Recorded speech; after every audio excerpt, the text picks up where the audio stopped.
Shri Agrasen girls PG college के digital learning platform पे मैं मनीष गुप्ता आपका एक बार फिर से हार्दिक स्वागत करता हूं। जैसा कि थर्मोडायनेमिक्स की लेक्चर सीरीज में हमने 2 लेक्चर पब्लिश कर दिए थे और वो काफ़ी पहले पब्लिश हो चुके थे, तो ये तीसरा लेक्चर थोड़े गैप के बाद में पब्लिश किया जा रहा है। पर इस लेक्चर में आपको जो डाउट आपके रह गए थे तो उनको क्लियर करने की थोड़ी कोशिश की जाएगी और थोड़ा सा जो थर्मोडायनेमिक्स में हमने लास्ट लेक्चर में 0th लॉ तक बात कर ली थी उसको आगे बढ़ाएंगे, फर्स्ट लॉ पे जाएंगे, फर्स्ट लॉ ऑफ थर्मोडायनेमिक्स।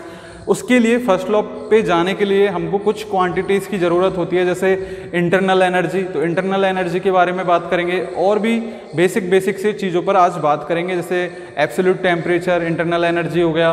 तो इन चीज़ों को वर्क हो गया, वर्क डन बाई गैस या वर्क डन इन एक्सपेंशन, तो इन सब चीज़ों को आज थोड़ा सा डिस्कस कर लेते हैं। पहले थोड़ी से कई बच्चों के डाउट रह गए थे, तो उसके लिए एक थोड़ा सा मैंने पार्ट आज की वीडियो का उसे क्लियर करने के लिए रखा है। तो पहले डिस्कस कर लेते हैं अपन थर्मोडायनेमिक्स में टाइप ऑफ सिस्टम्स के बारे में, कि सिस्टम किस किस प्रकार का हो सकता है। जैसा कि आपने वीडियो देखी होंगी तो मैंने 3 जो सिस्टम है उनको बार बार बताया था, ओपन सिस्टम, क्लोज सिस्टम और आइसोलेटेड सिस्टम। तो आज इसको और एक्सटेंड करते हैं और जितने भी पॉसिबल सिस्टम्स हैं उनको एक बार 1 बाय 1 करके डिस्कस कर लेते हैं विद एग्जाम्पल्स, एग्जाम्पल के साथ। तो इसको एक बार आप ध्यान से देखिएगा। तो पहला जो सिस्टम हमने लिखा है वो है ऊष्मागतिकीय निकाय या फिर थर्मोडायनेमिकल सिस्टम। तो नाम से ही क्लियर हो जाता है और इससे हमने पहले भी इसके बारे में बात की थी कि ऊष्मागतिकीय निकाय होता क्या है। तो ऊष्मागतिकीय निकाय कोई भी ऐसा निकाय जिसके अंदर अनेक संख्या में, मतलब हजारों लाखों की संख्या में अणु हो या इलेक्ट्रॉन हो या फिर प्रोटॉन हो या फिर मतलब कोई भी पार्टिकल्स हों, फर्मियंस हों, कुछ भी हों, तो अनेकों संख्याओं में क्या हों, पार्टिकल्स हों, तो वो क्या कहलाता है, आपका थर्मोडायनेमिकल सिस्टम। तो इसको अपन क्या कहते हैं, ऊष्मागतिकीय निकाय जिसमें अनेकों संख्याओं में अणु, परमाणु विद्यमान हो या आयंस हो। तो इसका एग्जाम्पल थर्मोडायनेमिक सिस्टम का क्या होता है। थर्मोडायनेमिक सिस्टम का अगर आपको एग्जाम्पल देखना है तो जैसे कोई भी एक पात्र है, इसमें पानी भर दिया। अब पानी के आप जानते हो किसके अणु हैं, इसमें H2O के अणु। तो ये क्या हो गया, H2O के अणुओं का एक थर्मोडायनेमिक सिस्टम हो गया। जैसे ये पॉट है, ये क्या हो गया, H2O के अणुओं का थर्मोडायनेमिक सिस्टम। या फिर कोई एक दूसरा पॉट है, उसमें गैस भरी हुई है, कोई भी गैस हो सकती है या गैसों का क्या हो सकता है, मिक्सचर। तो ये क्या हो गया, ये गैस का थर्मोडायनेमिक सिस्टम हो गया। तो थर्मोडायनेमिक सिस्टम से आप समझ गए कोई भी ऐसा सिस्टम जो पूरे अपने यूनिवर्स में, ब्रह्मांड में विद्यमान है और जिसमें अनेकों की संख्या में क्या मौजूद है, पार्टिकल्स या सब पार्टिकल्स या फिर एटम्स या आपके मॉलिक्यूल्स। तो ये क्या कहलाएगा, थर्मोडायनेमिकल सिस्टम। इसके बाद में सेकंड नंबर पे आता है आपका सराउंडिंग। सराउंडिंग कोई सिस्टम नहीं है, पर इसको हमने एक सिस्टम के ही कैटेगराइज जो हम लेके चल रहे हैं उसमें लिख दिया। जैसे कई बच्चों को इसमें कन्फ्यूजन होता है, तो उसको समझाने के लिए, तो देखो सराउंडिंग से मतलब ये है कि कोई भी जो सिस्टम होता है, जैसे एक थर्मोडायनेमिक सिस्टम है, जैसे ये H2O के अणु, जैसे जल का थर्मोडायनेमिक सिस्टम है, ये एक गैस का थर्मोडायनेमिक सिस्टम है। तो इसके अलावा ब्रह्मांड का जो शेष भाग है, जो इसका वातावरण है, वो क्या कहलाएगा, इसकी सराउंडिंग। ठीक है, थर्मोडायनेमिकल सिस्टम के अलावा जो शेष बचा हुआ भाग क्या कहलाता है, सराउंडिंग, या फिर इसे क्या कह सकते हैं, पारिपार्श्विक, या फिर क्या कह सकते हैं, वातावरण। तीनों इसी के नाम है। तो इससे कंफ्यूज नहीं होना आपको। सराउंडिंग क्या होती है, जो भी आप सिस्टम ले रहे हो उसके अलावा जो भी पार्ट बचा हुआ है ब्रह्मांड का, वो क्या कहलाएगा, आपका सराउंडिंग। तो एग्जाम्पल आपको साथ ही साथ पता चलते जा रहे हैं। ऊष्मागतिकीय निकाय का एग्जाम्पल क्या हो गया, H2O के अणुओं का सिस्टम, या फिर कह सकते हो जल में से भरा हुआ कोई पात्र, या फिर क्या कह सकते हो कोई गैस से भरा हुआ पात्र या गैस के मिश्रण से भरा हुआ पात्र। ये किसका एग्जाम्पल है, ऊष्मागतिकीय निकाय का। दूसरा पारिपार्श्विक। पारिपार्श्विक आपको समझ में आ गया इसका एग्जाम्पल, कि कोई भी निकाय, ऊष्मागतिकीय निकाय के अलावा बचा हुआ भाग ब्रह्मांड का क्या कहलाएगा, पारिपार्श्विक या सराउंडिंग। तीसरा होता है बिलगित निकाय। बिलगित निकाय का एग्जाम्पल से समझो, बिलगित निकाय का जैसे एग्जाम्पल है एक ऐसा, या फिर आप ऐसे एग्जाम्पल से बना लेते हैं, एक थर्मस में भरा हुआ जल, एक थर्मस है और इसमें जल भरा हुआ है। तो ये किसका एग्जाम्पल है? बिलगित निकाय का। कहने का मतलब बिलगित निकाय या फिर आइसोलेटेड सिस्टम क्या होता है? जिसमें ऊर्जा का या द्रव्य का, द्रव्य मतलब मैटर, जो भी ये पार्टिकल्स इसमें है, जो भी गैस इसमें है, जो भी लिक्विड इसमें है, वो क्या हो सकती है? अपनी सराउंडिंग से ट्रांसफर नहीं हो सकती। ये तो क्या है? एक सिस्टम, और इसके आसपास क्या है? सराउंडिंग। तो सराउंडिंग और सिस्टम के मध्य ऊर्जा का या फिर द्रव्य का, मैटर का ट्रांसफर नहीं हो सकता। क्या कहलाएगा? Isolated system. एग्जाम्पल क्या हो गया? थर्मस में रखा हुआ जल या फिर थर्मस में रखी हुई चाय, कोई भी एग्जाम्पल आप ले सकते हो जहाँ पे एनर्जी और मैटर ट्रांसफ़र नहीं हो रहे। इसके बाद में नेक्स्ट अपन चलते हैं ओपन सिस्टम की तरफ, खुला निकाय की तरफ। तो ओपन सिस्टम एक ऐसा सिस्टम है, इसको भी एग्जाम्पल से समझो। जैसे एक खुले हुए पात्र में पानी भरा हुआ है। अब खुला हुआ पात्र है, इसमें पानी भरा हुआ है, इसके बाहर क्या है बच्चों? सराउंडिंग है। ठीक है, ये तो आपका सिस्टम है, और इसके बाहर क्या है? सराउंडिंग। तो सिस्टम से सराउंडिंग में ऊर्जा भी ट्रांसफर हो सकती है, और क्या? द्रव्य भी ट्रांसफर हो सकता है, एनर्जी भी ट्रांसफर हो सकती है, और मैटर भी ट्रांसफर हो सकता है। मतलब जिस दोनों चीज़ों का ट्रांसफर यहाँ परमिट नहीं था, वो दोनों चीज़ें यहाँ पे ट्रांसफर हो सकती हैं। तो क्या कहलाएगा? खुला निकाय। ऐसा निकाय जहाँ सिस्टम और सराउंडिंग के मध्य एनर्जी और मैटर का ट्रांसफर हो सकता है, क्या कहलाता है? खुला निकाय। इसके बाद नेक्स्ट चलते हैं अपन क्लोज्ड सिस्टम की तरफ, बंद निकाय। तो बंद निकाय में बस क्या कर देना है? जो इसकी बॉल है, इसको क्या कर देंगे अपन? बंद कर देंगे। बॉल अपन ने क्या कर दी? बंद कर दी। अब बॉल बंद कर दी तो क्या है? सिस्टम और सराउंडिंग के बीच एनर्जी तो ट्रांसफर हो सकती है, पर मैटर मतलब द्रव्य, जो भी पदार्थ भरा हुआ है इसमें, जैसे जल भरा हुआ है, तो वो ट्रांसफर नहीं हो सकता। Energy can be transfer but matter can't be transfer, is called a close system. ऐसा निकाय जिसमें ऊर्जा का स्थानांतरण हो सकता है लेकिन द्रव्य का नहीं, तो वो क्या कहलाएगा? आपका बंद निकाय। इसके बाद में नेक्स्ट अपन चलते हैं। एग्जाम्पल समझ में आ गया ना? किसी बंद पात्र में भरा हुआ जल किसका उदाहरण है? बंद निकाय का। इसके बाद में नेक्स्ट अपन बात करेंगे किसकी? समांगी निकाय की, होमोजीनियस सिस्टम की। तो समांगी निकाय एक ऐसा निकाय होता है जिसमें जो भी पदार्थ है वो सेम फेज में होना चाहिए, एक ही प्रावस्था में होना चाहिए, समान प्रावस्था में, सेम फेज में, समान प्रावस्था में या सेम फेज में। फेज क्या होता है? जैसे सॉलिड, लिक्विड या गैस, इसके क्या एग्जाम्पल है? या तो शुद्ध गैस या फिर शुद्ध द्रव या फिर शुद्ध ठोस। ये किसके एग्जाम्पल है बच्चों? समांगी निकाय के। तो ऐसा निकाय या ऐसा सिस्टम जिसमें जो आप पार्टिकल्स ले रहे हो, जो भी आप मैटर ले रहे हो, वो किस में हो? सेम फेज में। अगर सॉलिड है तो सॉलिड ही हो, लिक्विड है तो लिक्विड ही हो, और सेम प्रोपोर्शन में हो, तो वो क्या कहलाता है? होमोजीनियस सिस्टम, एक ही प्रावस्था में, सेम फेज में। एग्जाम्पल क्या है इसके? शुद्ध गैस, शुद्ध द्रव या शुद्ध ठोस। इसी तरह से विषमांगी निकाय या हेट्रोजीनियस सिस्टम क्या होगा?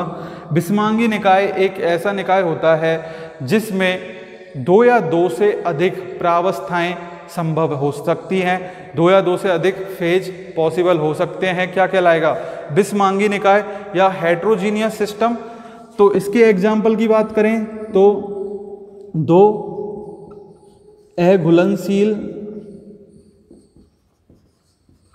पदार्थों का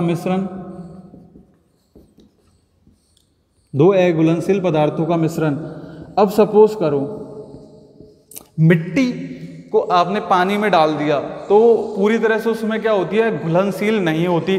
तो मिट्टी और पानी का जो मिश्रण बनेगा और उसका जो सिस्टम होगा उसे हम क्या कहेंगे बच्चों? हेट्रोजीनियस सिस्टम या बिस्मांगी निकाय, क्योंकि वो दो अघुलनशील पदार्थों का मिश्रण है, उसमें एक ही साथ सॉलिड और लिक्विड फेज अवेलेबल हैं या एग्जिस्ट कर रही हैं। तो एक साथ दो या दो से अधिक फेज जब एग्जिस्ट करती हैं तो उसे हम क्या कहते हैं, बिस्मांगी निकाय या फिर हेट्रोजीनियस सिस्टम।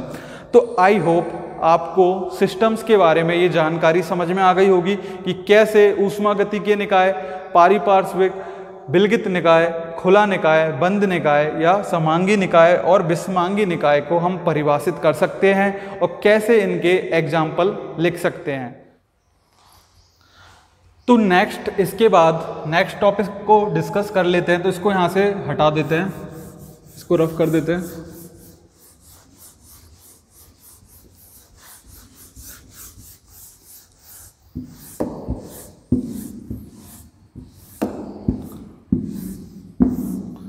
तो नेक्स्ट है टॉपिक का नाम ऊष्मा का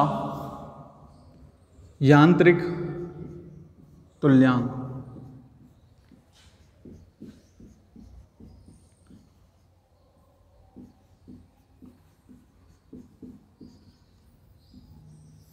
इंग्लिश में बोले तो mechanical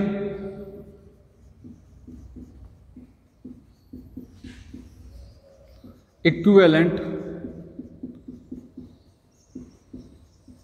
of heat, mechanic equivalent of heat, mechanical equivalent of heat, ऊष्मा का यांत्रिक तुल्यांक।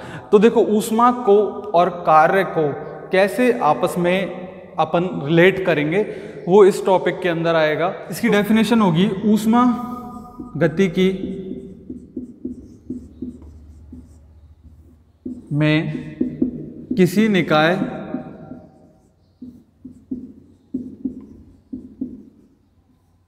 पर उत्पन्न ऊष्मा, ऊष्मागतिकी में किसी निकाय पर उत्पन्न ऊष्मा का मान या उत्पन्न ऊष्मा निकाय पर किए गए कार्य के समानुपाती होती है, किए गए कार्य के समानुपाती होती है। तो इसे अपन ऐसे भी कह सकते हैं, ऊष्मागतिकी में किसी निकाय पर कह दो या में कह दो, किसी निकाय में उत्पन्न ऊष्मा निकाय पर किए गए कार्य के समानुपाती होती है। ऊष्मा का यांत्रिक तुल्यांक, तो ऊष्मा का यांत्रिक तुल्यांक क्या है, ऊष्मागतिकी में किसी निकाय में उत्पन्न ऊष्मा निकाय पर किए गए कार्य के समानुपाती होती है। तो जो भी ऊष्मा उत्पन्न हो रही है, जो भी हीट जनरेट हो रही है, वो किसके प्रोपोर्शनल है, जो भी सिस्टम है उस पर अपन कोई भी वर्क कर रहे हैं, जितना आप सिस्टम पे वर्क करोगे उतनी ही ज़्यादा हीट क्या होगी, जनरेट होगी, किस पर, सिस्टम पर। तो इसे अगर मैथमेटिकल वर्ड्स में अपन लिखना चाहें तो क्या लिख सकते हैं, W proportional to Q, work proportional to heat, जितना वर्क उतनी ज़्यादा हीट। तो फिर प्रोपोर्शनल का साइन हटाते हैं तो एक कांस्टेंट लगाते हैं, तो यहाँ कांस्टेंट हमने लगा दिया कैपिटल J, तो W इक्वल टू JQ और J इक्वल टू क्या हो जाएगा, W upon Q, J equal to W upon Q। ये आपका क्या आ गया, relation, J equal to W upon Q। और यहाँ J ऊष्मा का यांत्रिक तुल्यांक, मैकेनिकल इक्विवेलेंट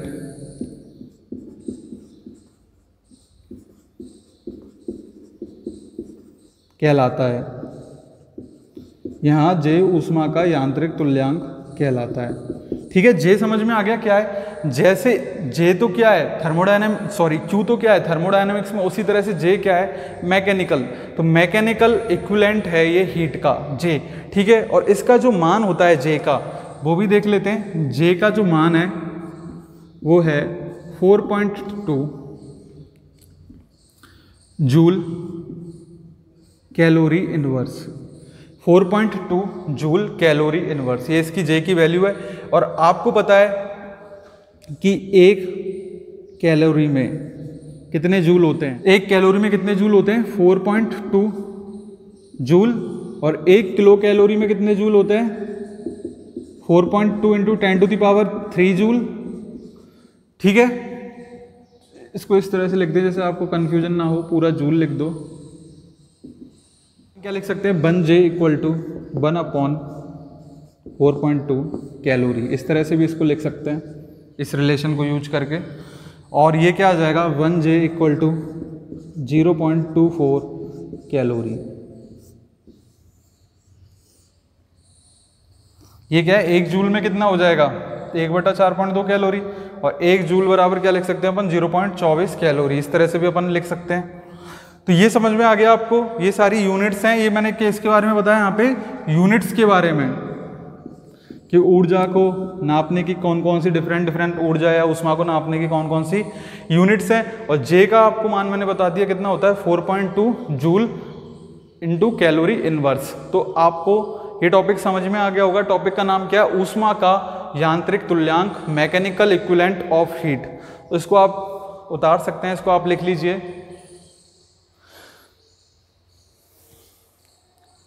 तो नेक्स्ट अब हम बात करेंगे इंटरनल एनर्जी के बारे में, कि इंटरनल एनर्जी क्या होती है। आपको टॉपिक का नाम दिख रहा होगा, इंटरनल एनर्जी या आंतरिक ऊर्जा। तो इंटरनल एनर्जी को समझते हैं कि इंटरनल एनर्जी है क्या। इंटरनल एनर्जी को समझने से पहले अपन बात कर लेते हैं एनर्जी की। ठीक है, तो एनर्जी का फॉर्मूला आप क्या लिखते हो, energy equal to kinetic energy, थोड़ा सा और बड़ा बना के लेते हैं, kinetic energy plus potential energy, यही लिखते हो। जो टोटल एनर्जी है वो क्या होती है, टोटल भी लिख देते हैं आगे, total energy equal to kinetic energy plus potential energy, right. तो जो काइनेटिक एनर्जी होती है, ये किसकी काइनेटिक एनर्जी होती है, जैसे सपोज करो मैं बात कर रहा हूं एक कंटेनर की, और इसमें क्या भरी हुई है, गैस। तो जो ये काइनेटिक एनर्जी है, ये इस गैस के अणुओं की काइनेटिक एनर्जी नहीं है, ये गैस की एज ए सिस्टम, मतलब पूरे निकाय की। अगर ये निकाय मोशन कर रहा है, ये इसकी b वेलोसिटी के साथ ये मोशन कर रहा है, तो जो इसकी एनर्जी आएगी वो क्या होगी, काइनेटिक एनर्जी। तो अगर ये निकाय, ये जो सिस्टम है, ये किस में, मोशन में, तो इसके कारण जो एनर्जी होती है वो क्या होती है, काइनेटिक एनर्जी। ठीक है, तो ये अपन कह सकते हैं motion due to motion of system और बॉडी, राइट। और जो ये टर्म है पोटेंशियल एनर्जी, पोटेंशियल एनर्जी देखो आप जानते हो स्थितिज ऊर्जा। स्थितिज ऊर्जा कई फैक्टर्स के कारण हो सकती है, जैसे एक तो होती है ग्रेविटेशनल, ठीक है, तो ग्रेविटेशनल फील्ड की वजह से होती है, ग्रेविटेशनल पीई। तो ग्रेविटेशनल फील्ड की वजह से, सपोज करो ये मार्कर है, अब ये मार्कर है, ये नीचे जा रहा है, ग्रेविटेशनल फील्ड इसको नीचे की ओर ले जा रहा है, तो इस पे जो ग्रेविटेशनल पोटेंशियल एनर्जी है कितनी होती है, mgh। mg क्या है इसका, जो नीचे की दिशा में घटक है, और h क्या है इसकी जमीन से हाइट। तो इस वजह से इसकी जो पोटेंशियल एनर्जी है वो कितनी होगी, mgh। तो ये क्या होती है, ग्रेविटेशनल पोटेंशियल एनर्जी। और अगर इलेक्ट्रोस्टैटिक फील्ड में हो, इलेक्ट्रोस्टैटिक फील्ड, तो क्या लगेगी, इलेक्ट्रोस्टैटिक पोटेंशियल एनर्जी। ऐसे ही मैग्नेटिक फील्ड में हो तो क्या हो जाएगी, मैग्नेटिक पोटेंशियल एनर्जी। पर ये जो पोटेंशियल एनर्जी है, जो स्थितिज ऊर्जा है, वो भी किसके कारण होती है, ऑफ ए बॉडी, मतलब पूरे निकाय की, ना कि इसके मॉलिक्यूल्स की। ये भी क्या है, एज ए सिस्टम, पूरा जो ये गैस के अणु हैं, इनका जो पूरा सिस्टम है, इसके मोशन की वजह से ही क्या हुई, इसमें काइनेटिक एनर्जी। इस पूरे सिस्टम, ये जो जैसे मान लो ये मार्कर है, अब ये नीचे गिरेगा, तो इसके वजह, इस पे कौन सा लग रहा है, ग्रेविटेशनल फील्ड, तो ग्रेविटेशनल पोटेंशियल एनर्जी। अगर ये किसी इलेक्ट्रोस्टैटिक फील्ड लगा दिया अपन ने पास में, उसकी वजह से इसकी पोटेंशियल एनर्जी है, तो वो क्या होगी, इलेक्ट्रोस्टैटिक फील्ड की वजह से जो एनर्जी है, तो इलेक्ट्रोस्टैटिक पोटेंशियल एनर्जी। तो ये सारी जो पोटेंशियल एनर्जी हैं, ये किसकी वजह से हैं, पूरी बॉडी की वजह से, ना कि इसके मॉलिक्यूल्स की वजह से। और जो तीसरी एनर्जी होती है वो क्या है आपकी, internal energy, IE, internal energy.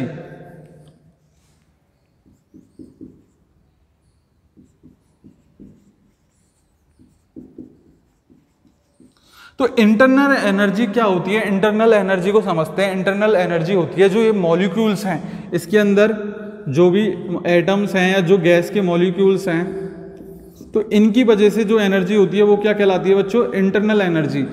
अब कैसे? एक कोई मॉलिक्यूल है, ये वाई दिशा में गति कर सकता है, ये एक्स दिशा में भी गति कर सकता है, ये जेड दिशा में भी गति कर सकता है। तो इसके वजह से क्या होगी? इसकी मॉलिक्यूलर काइनेटिक एनर्जी, राइट? तो इसकी इंटरनल एनर्जी में क्या हो गई? Molecular kinetic energy. अब ये जो पार्टिकल है, ये जो मॉलिक्यूल है, इन दो मॉलिक्यूल्स के बीच में क्या हो सकता है? इंटरेक्शन हो सकता है। इंटरेक्शन या फिर अट्रैक्शन का फोर्स लग सकता है। तो क्या लग सकता है इनके बीच में? Force of attraction. तो फोर्स ऑफ अट्रैक्शन FOA की वजह से जो एनर्जी है वो क्या हो गई? वो भी एक तरह की इंटरनल एनर्जी है। या फिर ये जो मॉलिक्यूल है ये क्या कर सकता है? ऊपर नीचे दाएं बाएं वाइब्रेट। तो ये क्या कर सकता है? वाइब्रेट, मतलब अपनी जगह से इधर उधर हिल रहा है, ऊपर नीचे हिल रहा है। तो क्या हो सकती है? Vibrational energy.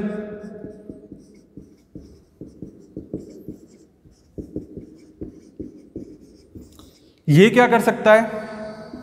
अपने अक्ष पर घूम सकता है। तो इसकी वजह से क्या हो सकती है? इसकी रोटेशनल एनर्जी।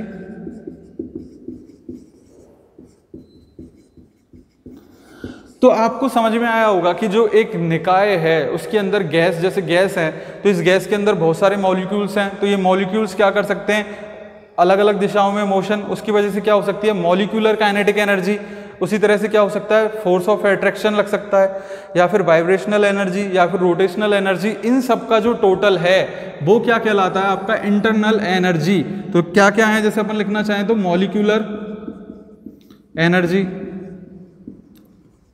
मॉलिक्यूलर एनर्जी में लिख दें molecular kinetic energy plus molecular potential energy plus vibrational energy plus rotational energy plus FOA force of attraction. तो ये अलग अलग तरह की एनर्जीज के काइंड हैं या प्रकार हैं। तो इन एनर्जीज के जो मिश्रित रूप है, जो इनका सम्मिलित रूप है, वो क्या नाम से जाना जाता है? Internal energy. और इंटरनल एनर्जी किस के कारण होती है? मॉलिक्यूल के कारण, है ना कि पूरे सिस्टम के कारण। जबकि ये काइनेटिक एनर्जी और पोटेंशियल एनर्जी है, ये किसके कारण है? बॉडी के कारण, पूरे सिस्टम के कारण। अब इसको समझना है तो देखो,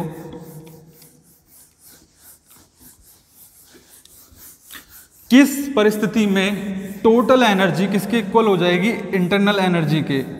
total energy equal to internal energy. कब ऐसा हो सकता है?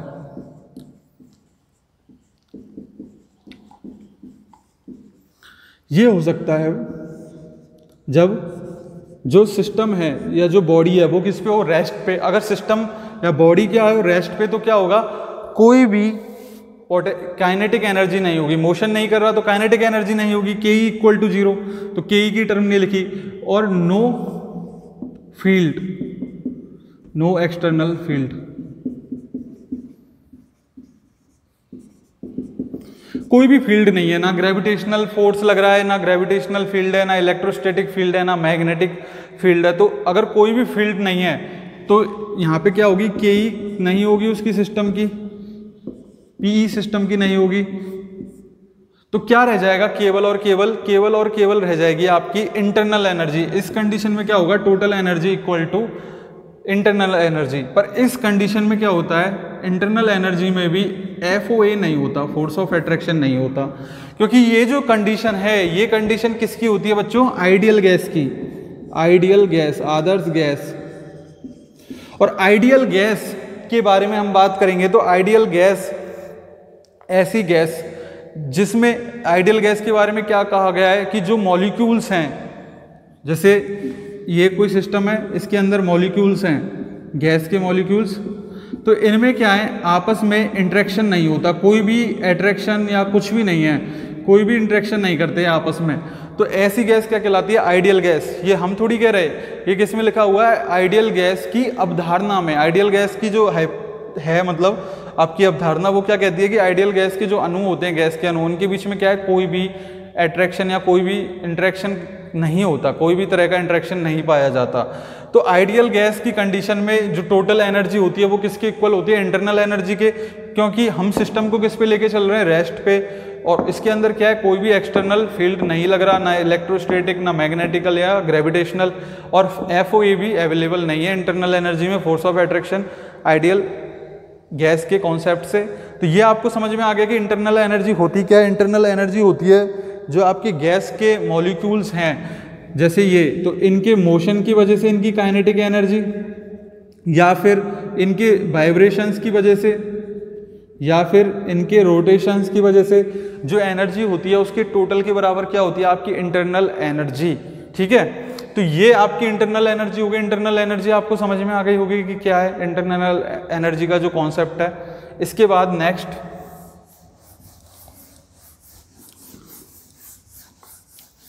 तो इंटरनल एनर्जी को हमने समझा। अब इंटरनल एनर्जी के बारे में कुछ विशिष्ट कुछ पॉइंट्स हैं, उनको हम डिस्कस कर लेते हैं वन बाय वन। तो ये जो पॉइंट्स हैं आपको बोर्ड पे दिख रहे होंगे, इनको वन बाय वन डिस्कस कर लेते हैं। पहला पॉइंट देखिए, पहला पॉइंट आपको दिख रहा होगा। पहला पॉइंट क्या कह रहा है? आंतरिक ऊर्जा प्रारंभिक व अंतिम अवस्थाओं पर निर्भर करती है, पथ पर नहीं। अतः आंतरिक ऊर्जा ऊष्मा गति की अवस्था फलन है। तो ये पॉइंट आपको समझ में आ रहा है कि जो इंटरनल एनर्जी होती है किसी भी सिस्टम की या किसी भी निकाय की, वो किन चीज़ों पर डिपेंड करती है? इनिशियल फेज पर और फाइनल फेज पर, इनिशियल पॉइंट पर या फाइनल पॉइंट पर। इसलिए इसको क्या कहते हैं? अवस्था फलन, ना कि पथ फलन। ये क्या है? पूरे प्रोसेस पे डिपेंड नहीं करती कि थ्रू आउट क्या प्रोसेस रही, उसमें क्या चेंजेस आए, केवल किस चीज़ पर डिपेंड कर रही है? जो इनिशियल पॉइंट है और जो फाइनल पॉइंट है। ठीक है, इसलिए इसको अपन क्या कहते हैं? अवस्था फलन। ठीक है, सेकंड पॉइंट क्या है? इंटरनल एनर्जी टेम्परेचर पर निर्भर करती है। इंटरनल एनर्जी का मान तापमान पर निर्भर करता है, क्योंकि जैसे ही तापमान को बढ़ाया जाएगा उसी से क्या होता है? रोटेशनल एनर्जी और वाइब्रेशनल एनर्जी तभी आती हैं जब टेम्परेचर की वैल्यू अधिक हो। कम टेम्परेचर्स पर ये एग्जिस्ट नहीं करती, इसलिए इंटरनल एनर्जी ताप पर निर्भर करती है। इसके बाद में तीसरा पॉइंट क्या है? आंतरिक ऊर्जा का मान पदार्थ की मात्रा पर निर्भर करता है। आंतरिक ऊर्जा एक मात्रात्मक गुण है। तो ये चीज़ आपको समझ में आ गई। आंतरिक ऊर्जा किस पे डिपेंड करती है? मात्रा पर। तो ये क्वांटिटेटिव क्वालिटी है एक तरह की, मतलब मात्रात्मक गुण है, ना कि क्वालिटेटिव। इसके बाद चौथा पॉइंट क्या है? यदि कोई निकाय विभिन्न अवस्थाओं से गुजरते हुए अपनी प्रारंभिक अवस्था में आता है तो आंतरिक ऊर्जा में परिवर्तन शून्य होगा, अर्थात integration, close integration of D capital you से अपन इंटरनल एनर्जी को रिप्रेजेंट करते हैं इक्वल टू 0। तो ये चीज़ आपको समझ में आ रही है ना कि अगर कोई स्टेट अपनी इनिशियल स्टेट पे लौट आए तो इंटरनल एनर्जीज में जो चेंज आया है वो क्या हो जाएगा? शून्य, क्योंकि इंटरनल एनर्जी क्या है? एक तरह का स्टेट फंक्शन, ना कि पाथ फंक्शन। ठीक है, और पांचवा पॉइंट है डेल्टा यू का मान धनात्मक अथवा ऋणात्मक हो सकता है। धनात्मक मान ऊर्जा अवशोषण व ऋणात्मक मान ऊर्जा उत्सर्जन को प्रदर्शित करेगा। तो ऊर्जा का अगर क्या होता है बच्चों? पहला पॉइंट अवशोषण होता है, तो अवशोषण होगा तो एनर्जी क्या होगी? इंक्रीज। इसलिए अपन इसको डेल्टा यू को किससे दिखाएंगे? पॉजिटिव के साइन से। और अगर ऊर्जा का ह्रास हो रहा है, ऊर्जा का उत्सर्जन हो रहा है, तो क्या होगी? Energy decrease. इसलिए अपन इंटरनल एनर्जी को किससे दिखाएंगे? नेगेटिव या ऋणात्मक साइन से। तो अब नेक्स्ट लेक्चर में डिस्कस करेंगे इसके बाद में अपन ऊष्मागतिकी का प्रथम नियम। तो ऊष्मागतिकी का जो प्रथम नियम है उसके लिए अपन नेक्स्ट लेक्चर में Q दूसरा मार्कर यूज लेते हैं,